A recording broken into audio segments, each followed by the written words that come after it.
Hello friends, I am Reshmi. Welcome to SRS Info. Today we will discuss about one of the most important solid unit dosage form, that is tablet. First, let me explain some general information about tablets. What are tablets? These are the unit solid dosage form of medicament or medicaments with or without suitable diluents. These are the solid unit dosage form, and it may contain one or more than one drugs and with or without suitable diluents. And these are prepared by molding or by compression. These are the method of preparations of tablets, and we will discuss about the method of preparations in the later coming classes. And now you just understand that these tablets are prepared by molding or by compression. And as another formulations, the tablets are also comprises a mixture of active pharmaceutical ingredients and excipients. These excipients are mostly in the powder form, and this powder form, the total active ingredients and the excipients first make it powder, and these powder form by pressed or compacted from a powder into a solid state, and from this powder form it is compressed and compacted to form a solid dose. These are the in the simple form we can say that this is the method of preparation of tablet. And these tablets are often stamped with the symbols, letters and numbers. Usually you see that on this tablet you may get symbol letters or any other emblem or symbols, etc., which enable them to be identified. And the sizes, shape and weight of these tablets are there is a great variation in the size, shape and weight of these tablets, and these are depends upon the amount of medicament and the mode of administration of the tablets. You just see that tablets are mainly administered through oral route, but in some cases these tablets are also administered through vagina and some other part, just like implants, vaginal tablets, etc. So in the oral, depending on the medicament, amount of medicament and mode of administration, there is a great variation in size, shape and weight of these tablets. And most common shape is the disc shape with a convex surface, and you may also find that round, oval, cylindrical, square and triangular shapes in tablets. And the weight is also vary from 0.2 to 0.8 gram including the diluents. Note this point that including the diluents, the weight of the medicament can be varied from 0.2 to 0.8 gram for tablets, which is meant for oral route. But other than oral route, just I have already explained you that for the implants and vaginal tablets, etc., the sizes may vary in the higher side or in the lower side. And tablets are the most widely used solid dosage form. This is one of the most important point, so that we will explain about tablet in very detail.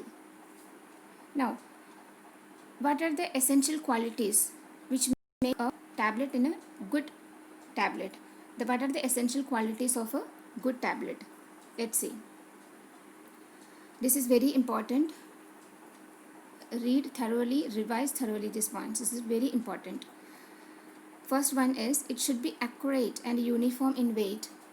It should be very accurate, because the toxicity of the tablet, toxicity of the medicaments is very important, and so that tablets is the most commonly used solid dosage form, and so that it should be very accurate and uniform in weight, and the drugs should be uniformly distributed throughout the tablets in any of the shape, but the medicaments should be distributed uniformly throughout the tablet form, and the size, shape should be reasonable for easy administration. It's not possible to make it in a very big size that it is not easy for the patient to get administered. Okay, so that the size and shape should be very reasonable, and it should not be too hard that it may not disintegrate in the stomach. The hardness, it must be optimum, it must be very accurate of the hardness depending on the disintegrating time and other criteria. If the hardness is too high, it will be difficult to disintegrate the tablet in the stomach. And there should not be any incompatibilities. Incompatibilities is not possible, it is not allowed. And it should be chemically and physically stable during storage. Storage conditions of tablets are very, very important. And it should be chemically and physically stable.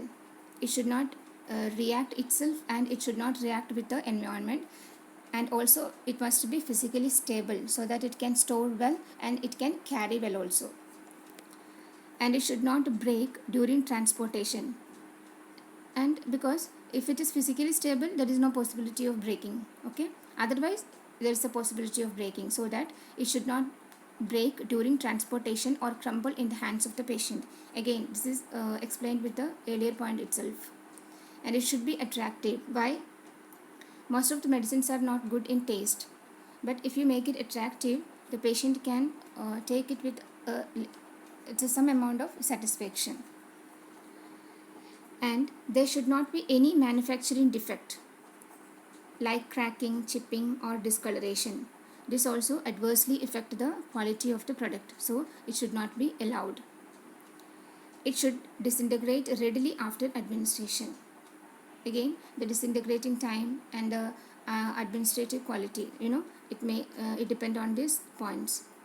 It should disintegrate readily after administration, and they should be easy and economical in production.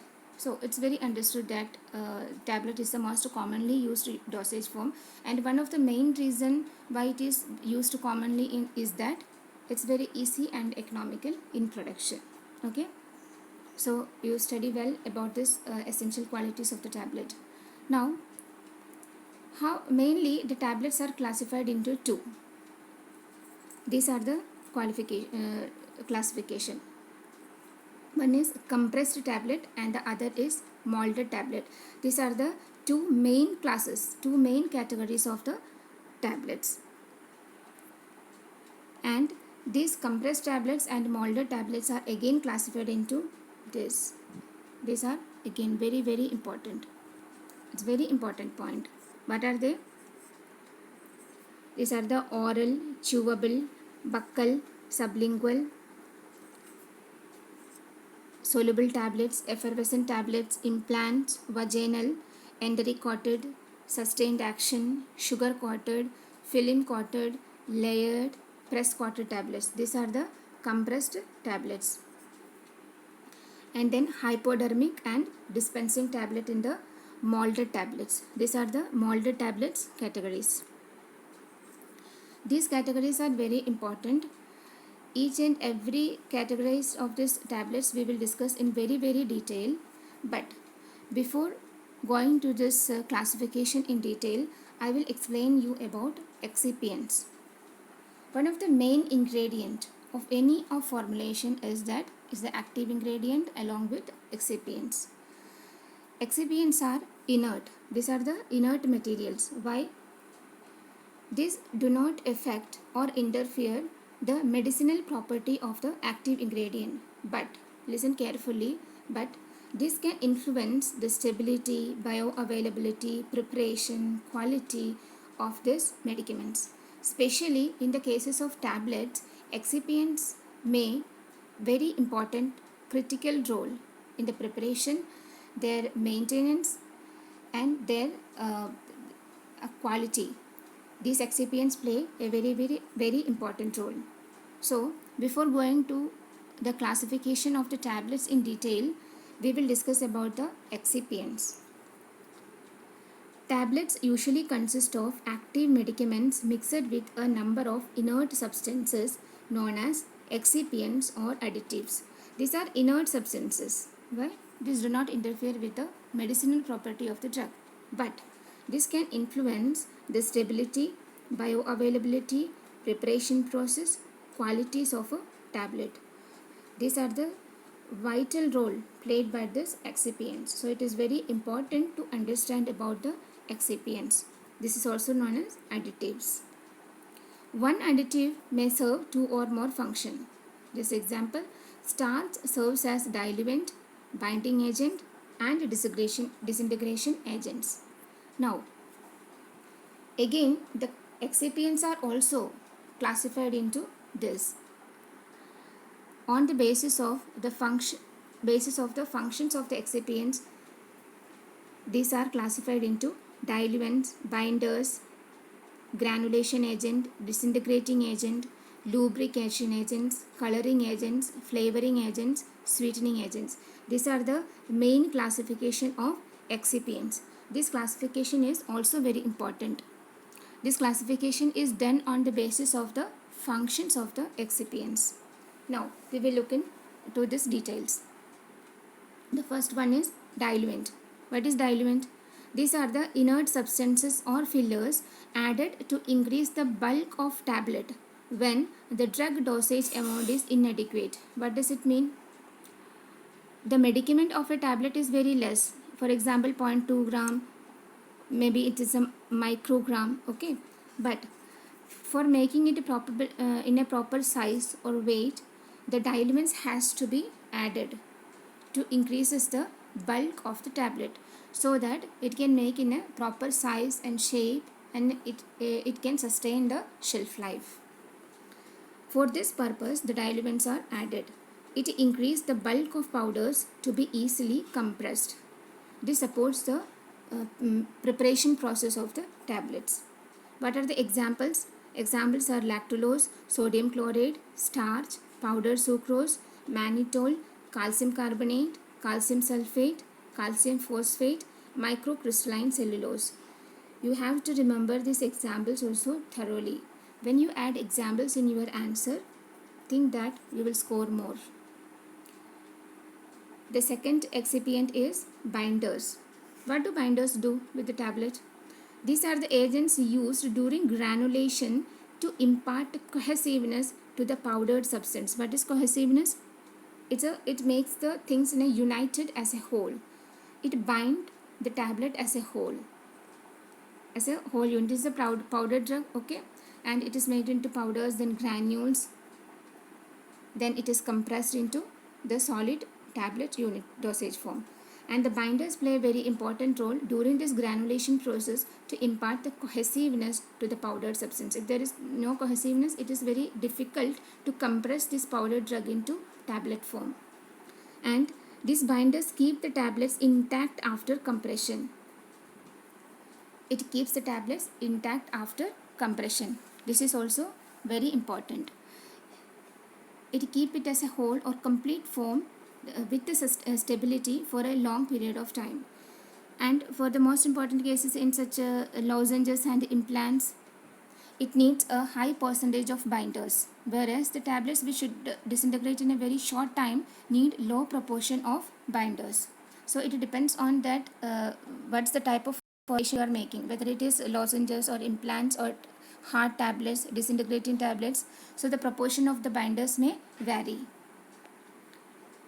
This is used in dry form or liquid form. The binders can be used in dry powder form or liquid form. How do you make the liquid form? It is by dissolving in suitable solvent. What may be the solvent? Either water or alcohol or a mixture of both water and alcohol. Okay. The proportion of binding agent has to vary from product to product. I have already explained. Examples are starch, acacia, tragacanth, gelatin, glucose, lactose, sucrose, methyl cellulose. These all are examples of binders. Okay. Now the third one is granulating agent. In the last video, in the classes of powders, we have already discussed about the granulating agent. Still, in the case of tablet, I included some more information for you. Granulating agents are the substances which are added to powders during granulating process to convert fine powders to granules, as in the cases of powders. Okay. The quantity of granulating agent plays a very critical role. How? Insufficient quantity of granulating agents leads to poor adhesion, soft tablets making, or capping. What is capping? This is the tablet, for example. Okay. The outer portion may be detached from the medicinal form, medicinal layers. This is called capping. So in the insufficient quantity, it's need the critical the optimum quantity plays the role of this granulating agent. It makes the role of maintaining the quality of a good tablet. So insufficient quantity leads to poor adhesion, soft tablets making, or capping. And if the quantity is exceeded, then it leads to hard tablets, greater disintegration time, difficulty in wet screening. These are the negative points. These are the drawbacks if the granulating agents are not added in sufficient or exact amount. Okay. I have already told you that one excipients may play different roles. So the tragacant, we have in the last slide also we see that the tragacant. Okay, this is the tragacant. What is it? This is the natural gum which get from legumes. So the examples of granulating agents are water, tragacant, starch, liquid glucose, alcohol in various dilution. There may be dilutions differences depending on the formulations. Okay. The fourth one is disintegrating agents. This is one of the most important uh, excipient. Okay. What is disintegrating agents? Disintegrating agents are the substances or a mixture of substances which are added to tablets to facilitate their disintegration or breaking apart into small particles in GI tract after administration, so that it facilitates the dissolution of tablet after getting administered. Okay, this is the main function of disintegrating agents. It may be single substance or a mixture of substance which are added to tablets.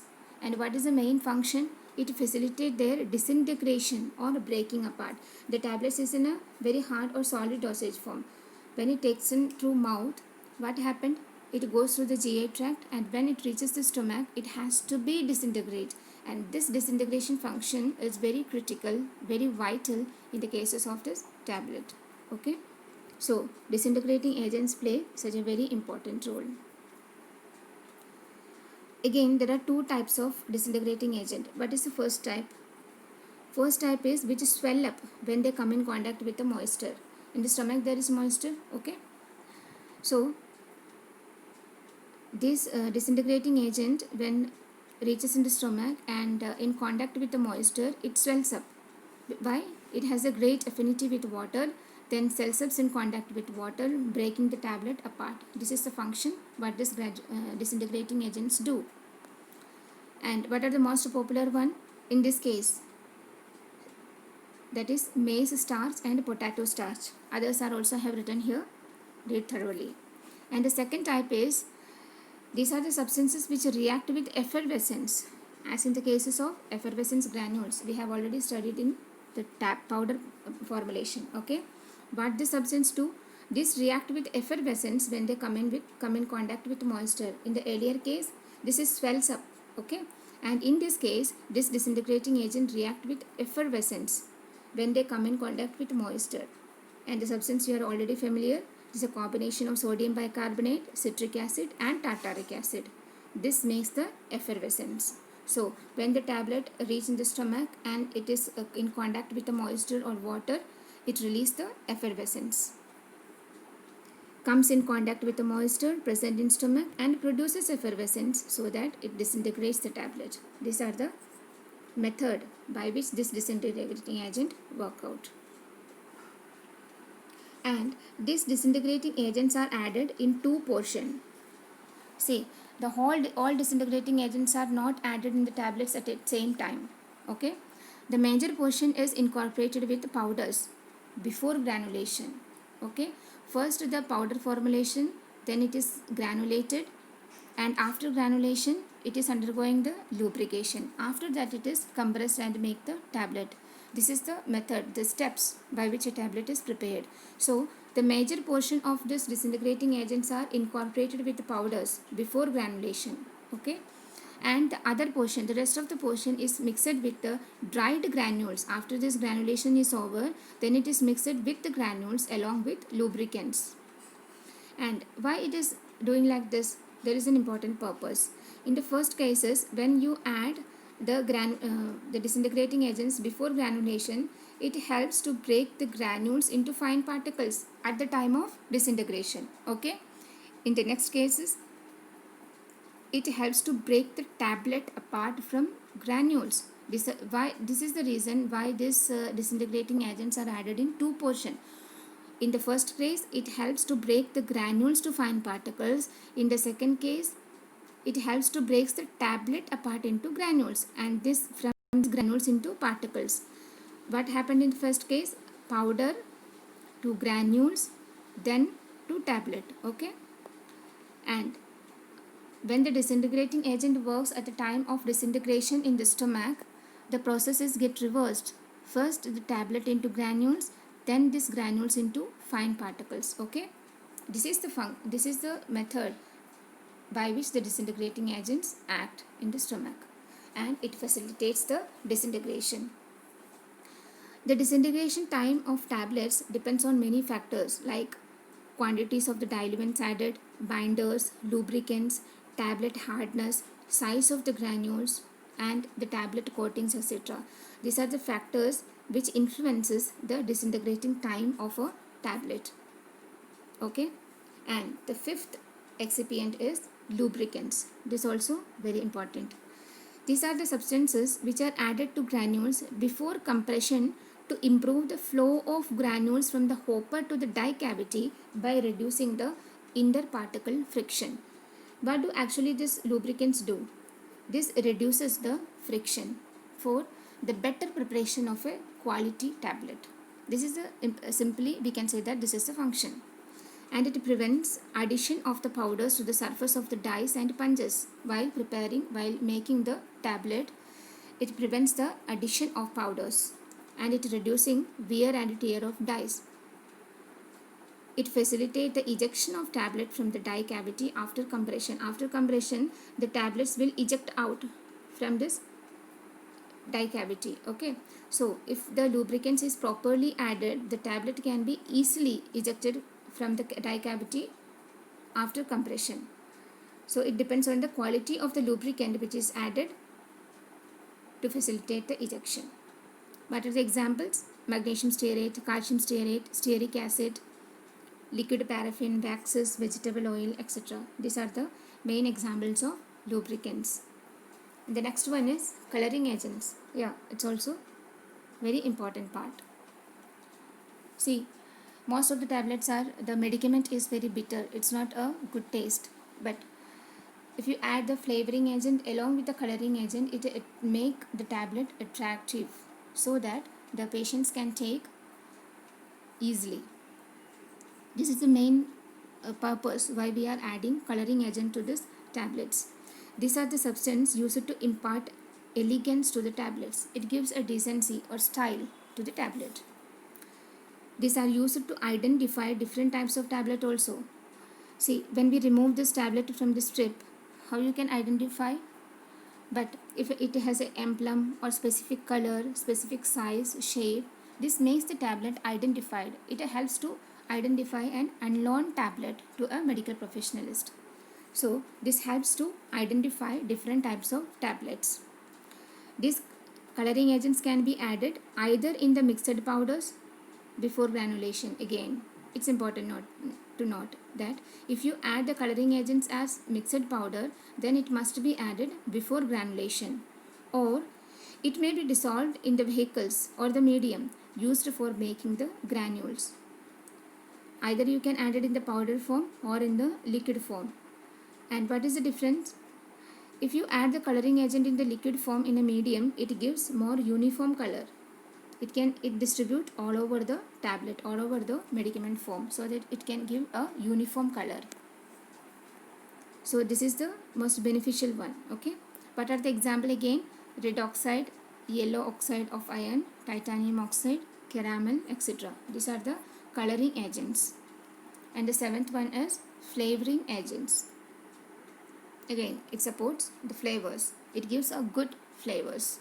These substances are added to impart pleasant smell to the preparation, and it hidden or mask the specific type of taste of the preparation. It gives a good flavor so that the patient for a little bit of time the patient forgets about the taste of that preparation. So flavoring agents plays a very critical role, and this make the preparation palatable. Generally added to lozenges, chewable tablets, and effervescence tablets, because these are the tablets which are directly we have to put on the tongue, on the buccal cavity. So it is very important to get good flavor. Otherwise, it is very difficult to swallow, to take this preparation. So that the flavoring agents are generally added to these type of tablets which has to put in the tongue or in the buccal cavity. It can be disintegrated through this medium. Volatile oils, volatile substances and fruit flavors are the generally used flavoring agents. Okay. If it is the case of volatile substances, that is volatile oil or other volatile substances, so it must be dissolved in suitable organic solvent, okay, and sprayed over the granules before compression. After granulation and before compression, the volatile substances has to be sprayed. But if you use the fruit flavors, then it is incorporated to the mixed powders before granulation. Again, the point is to be noted. If you use the volatile substances as the flavoring agent, it has to be sprayed over the granules before compression, means after granulation before compression. But in the case of fruit flavors, it has to be added before granulation. Okay. And the eighth and last one is sweetening agent. What do the sweetening agents do? Of course, it makes the tablet sweet, especially in the case of chewable tablets or lozenges, etc. The sweetening takes, again, it makes the drug more palatable. The substances added to the tablets which are required to be dissolved in the buccal cavity, like lozenges and chewable tablets, the sweetening agents are used. The sweetening at the base of the sweetening agents are already sweet, okay, and if we need additional sweetness, we have to add another sweetening agents or increases the quantity of the sweetening agent. Earlier, the artificial sweetening agents were used, but nowadays this has been banned. But you have to know that what are the artificial sweetening agents. What are they? Cyclamax and saccharin are the artificial sweetening agents which were used in the cases of tablet making, but now their use has been banned. So what do the bases of the sweetening agents are already sweet, and if you need additional sweetness, increases this quantity. Okay, first you make the base and then add the sweetening agents in more quantity, so that the tablet get the required sweetness, so that the patient can take in a good way. Okay, now we completed the classification and explanation of the excipients. Excipients play a very, very important role in making the quality of a good tablet. That's why I explained these things here. From the next class, we will continue with the classification of tablets. So study well, revise well. Meet you in the next class. Thank you so much. If you like our initiative, please like, share and subscribe. Thank you.